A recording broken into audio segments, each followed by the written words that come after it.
Sahabat pembelajar berjumpa kembali bersama Imade Sidiasa belajar jadi guru dalam celotehan.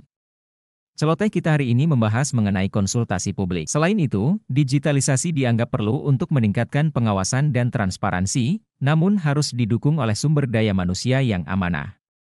Penegakan hukum juga ditekankan sebagai langkah penting untuk memastikan pelaksanaan korporasi dana pensiun berjalan dengan baik. Nah, seperti apa beritanya? Mari kita simak bersama.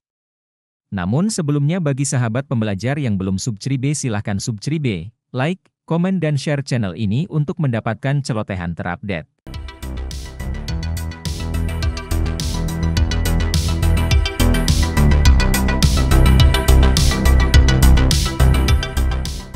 Ya Pak Herman, kalau terkait dari pengawasan, apa yang bisa dibenahi untuk bisa memastikan oknum-oknum yang berada di Dapen ini mungkin tidak memiliki kesempatan lagi? Like, comment, and subscribe. Dan share. Ya, pertama tentu sekali lagi bahwa harus dijalankan secara good pension fund governance. Ya, jadi bagaimana tata kelola dana pensiun ini dengan baik. Apa syarat dari pelaksanaan good pension fund governance ini? Pertama tentu harus transparan, ya. Dan pengelola tidak bisa lagi menyembunyikan terhadap berbagai aspek dan indikator keuangannya dalam sebuah sistem yang tertutup. Ini harus transparan, harus terbuka kepada publik. Dan bahkan diharapkan ke depan memang ada semacam komite pengawas untuk pelaksanaan dana pensiun, khususnya di bawah badan usaha milik negara. Ini menurut saya ke depan harus dibentuk gitu ya, sehingga betul-betul terawasi secara transparan. Yang kedua secara akuntabel. Akuntabel tentu ini harus didasari oleh bagaimana sistem keuangan yang lebih dapat dipercaya. Lembaga ini adalah lembaga yang membutuhkan kepercayaan publik. Oleh karena lembaga keuangan yang membutuhkan kepercayaan publik tentu adalah lembaga yang memang harus akuntabel, ya. Bisa saja nanti diperiksa berlapis, ya. Selain diperiksa oleh BPKP juga bisa saja mereka juga melakukan audit internal melalui korporasi yang di bidang audit gitu. Artinya bahwa ini bisa menjadikan pagar agar memang tidak terjadi fraud atas kelakuan dan ketidakpatuhan dari para pengelola. Kemudian responsibility. Saya kira ini juga penting ya, rasa tanggung jawab bahwa yang dikelola ini adalah dana masyarakat, dana pegawai, dana ASN, dana TNI Polri, yang anggota TNI Polri yang kelak akan memasuki masa pensiun. Dan di masa pensiun sangat dibutuhkan uang ini. Sehingga pengelolaannya betul-betul didasari oleh rasa tanggung jawab. Gitu ya. Kemudian independensi. Karena ini adalah lembaga keuangan yang dipengaruhi oleh sistem government, maka juga harus diberikan kewenangan. Harus dilepas sebagai sebuah lembaga yang mengelola dana pensiun secara independen. Sehingga tidak dipengaruhi oleh para pengambil kebijakan yang pada akhirnya kemudian bisa menabrak terhadap aturan-aturan korporasi.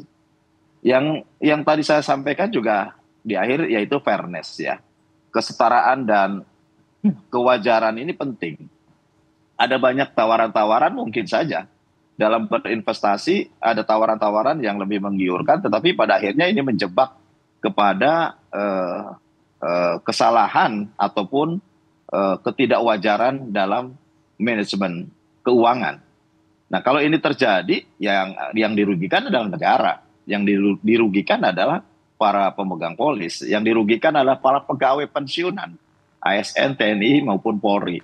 Oleh karena itu, saya kira good pension fund governance ini harus dijalankan secara sungguh-sungguh. Selain pembentukan komite yang ini akan betul-betul menjaga terhadap perilaku manajemen yang mengelola dana pensiun ini agar memang mereka bisa menjalankan dengan prinsip-prinsip good pension fund governance tadi. Bagaimana digitalisasi dapat membantu pengawasan Dapen di BUMN ini? Nah, kan ini juga sangat tergantung kepada manusianya gitu ya. Ketika kita menggunakan digitalisasi, ya, tetapi kemudian manusianya tidak bisa melaksanakan secara amanah, ini kan juga bahaya juga terhadap sistem pengelolaan ataupun tata kelola dana pensiun ini. Oleh karenanya kita banyak pengalaman, ya, banyak pengalaman. Ada kasus Jiwasraya, ada kasus Asabri, ada kasus Taspen terakhir, ya. Kemudian ada beberapa Dapen yang tentu ini juga menjadi kasuistik yang menurut saya dijadikan proses pembelajaran. Kalau kemudian solusinya adalah membangun manusianya, ya manusianya kita kelola dengan sistem dan sistem kepatuhan, ya, dengan sistem tanggung jawab yang tentu ini harus dibangun sejak sekarang gitu ya. Bagaimana sistemnya, ya silakan.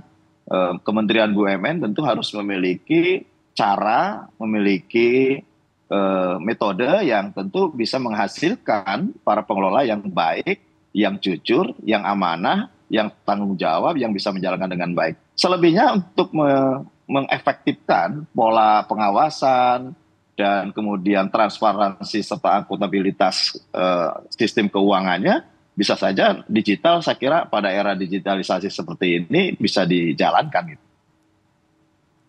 Baik, dari segi penegakan hukum, apa yang menjadi catatan DPR?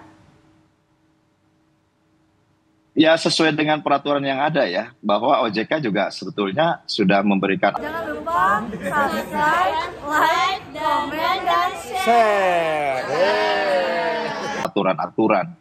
Bahkan dari mulai sistem keuangannya, kemudian strukturnya, tata kelolanya, itu di dalam POJK 15, POJK 05 tahun 2019, itu sebetulnya sudah memberikan guidance, memberikan arahan bagaimana tata kelola dalam dana pensiun ini yang baik dan benar. Oleh karenanya, menurut saya atas aturan itu, biasanya ya kita bisa menerapkan law enforcement, ya. Dan saya setuju Kementerian BUMN seperti yang telah dilaksanakan sebelumnya, bekerja sama dengan kejaksaan, bekerja sama dengan KPK, bekerja sama dengan kepolisian untuk memperketat. Jadi semakin banyak penegak hukum, aparat penegak hukum, semakin banyak institusi hukum yang mengawasi, yang memonitor terhadap pelaksanaan korporasi dana pensiun ini, institusi dana pensiun ini, saya kira juga ini akan semakin memagari, ya, terhadap perilaku fraud dari para pelaksana itu. Gitu.